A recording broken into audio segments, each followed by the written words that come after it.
Definisi COVID adalah coronavirus atau Severe Acute Respiratory Syndrome Coronavirus atau SARS-CoV-2 merupakan virus yang menyerang sistem pernapasan.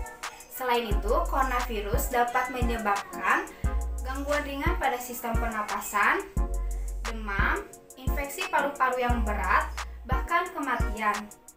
Penyakit virus ini dinamakan COVID-19. Infeksi COVID-19 ini ditemukan pertama kali di Wuhan, Cina di akhir Desember pada tahun 2019. Coronavirus ini disebut dengan zoonotic, yaitu virus yang ditransmisikan dari hewan ke manusia. Coronavirus ini menular ke manusia dan dapat menyerang golongan siapa saja, seperti golongan lanjut usia, golongan dewasa, golongan anak-anak, bahkan golongan bayi.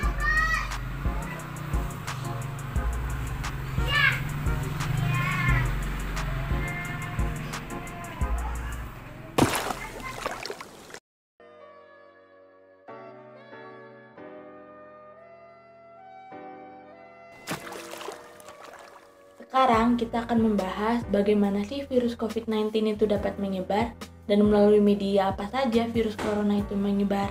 Ada 4 media yang bisa menyebarkan virus corona. Media yang pertama adalah melalui droplet. Droplet itu maksudnya seperti apa?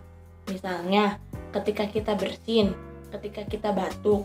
Nah, cairan-cairan atau percikan yang keluar dari mulut ataupun yang hidung ketika terserap oleh tubuh seseorang, dia akan bisa menularkan virus.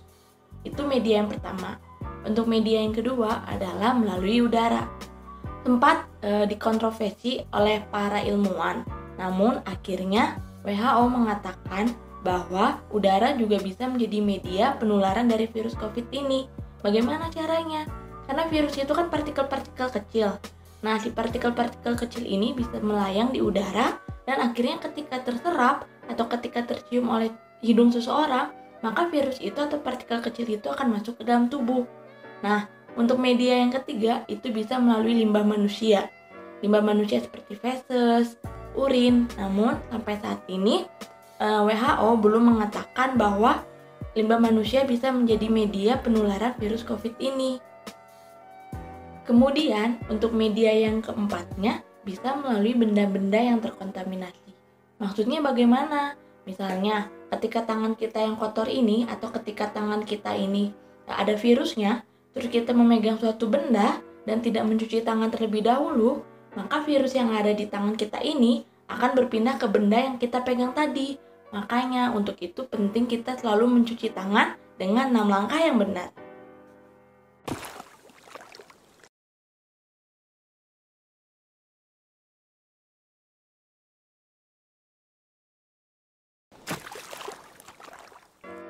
Bagaimana sih cara kita mencegah penyebaran virus COVID ini? Atau bagaimana cara kita memutus rantai penyebaran virus COVID ini? Kita mengenalnya dengan nama 5M. Apa aja sih 5M itu?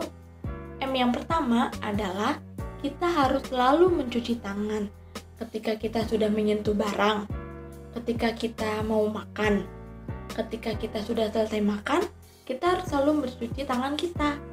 Dan menurut WHO, ada 6 langkah mencuci tangan yang benar. Langkah yang pertama setelah memberikan atau menuangkan sabun, yaitu menggosokkan sabun ke telapak tangan, ke kedua telapak tangan. Yang langkah kedua, kita menggosokkannya ke punggung jari atau ke sela-sela jari di belakang.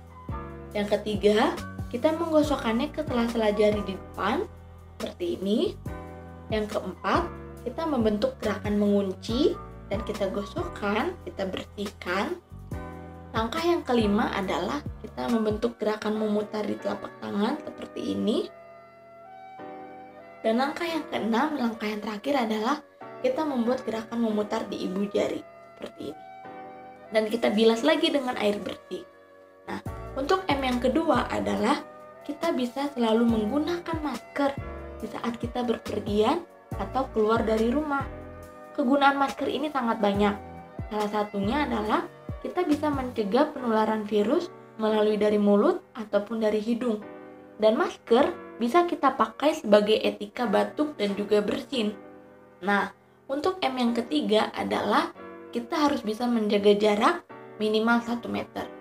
Kita tidak boleh bersentuhan, tidak boleh berdekatan, tidak boleh berjabat tangan, atau tidak boleh berpelukan. Untuk M yang keempat adalah kita harus bisa menghindar dari yang namanya kerumunan. Kenapa? Agar tidak terjadi yang namanya skinship atau sentuhan kulit. Nah, untuk yang kelima, M yang kelima atau M yang terakhir adalah kita harus bisa mengurangi mobilisasi. Dengan cara apa? Dengan cara untuk tetap diam di rumah, tinggal di rumah, stay at home dan melakukan kegiatan-kegiatan yang produktif. Mungkin bisa dengan cara berolahraga, menjaga pola makan, dan selalu berjemur matahari pagi untuk menghindari virus COVID-19.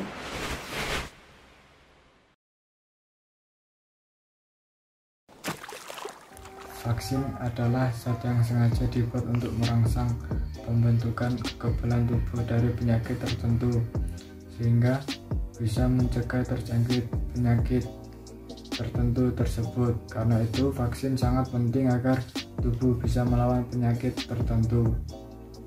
Vaksin dibutuhkan mulai dari seseorang lahir hingga beranjak dewasa.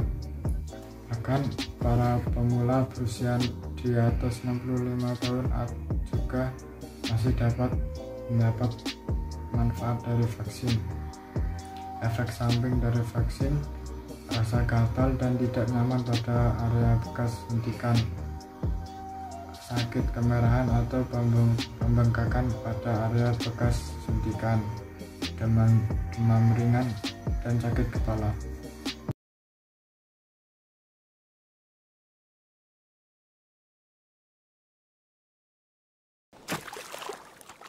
Bagaimana sih cara vaksin bekerja dalam tubuh? Secara umum, ada 4 langkah sederhana cara kerja vaksin dalam tubuh seseorang. Yang pertama, saat vaksin masuk ke dalam tubuh seseorang, tubuh akan mendeteksinya sebagai ancaman infeksi.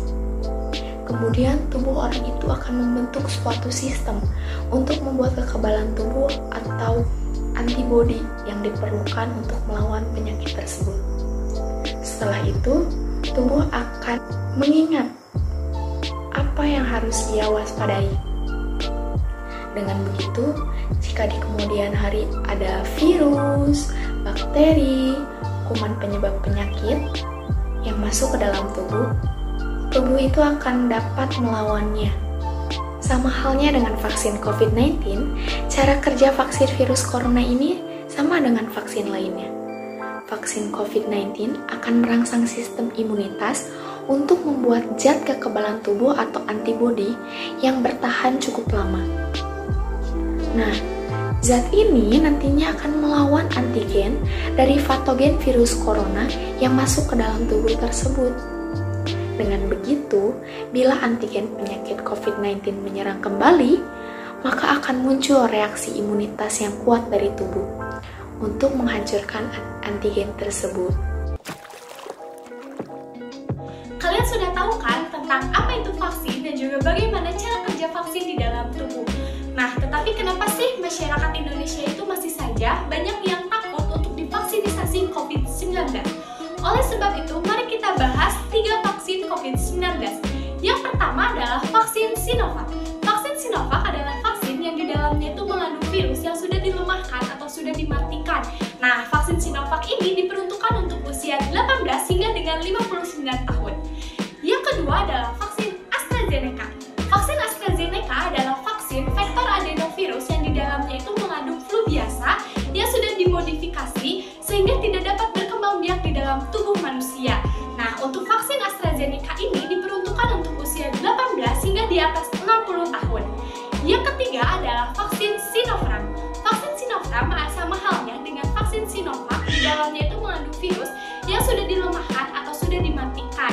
Oleh sebab itu, ketiga vaksin ini memiliki efek samping yang ringan, tidak semengerikan seperti berita hoax-hoax yang beredaran di internet. Apa saja sih efek sampingnya?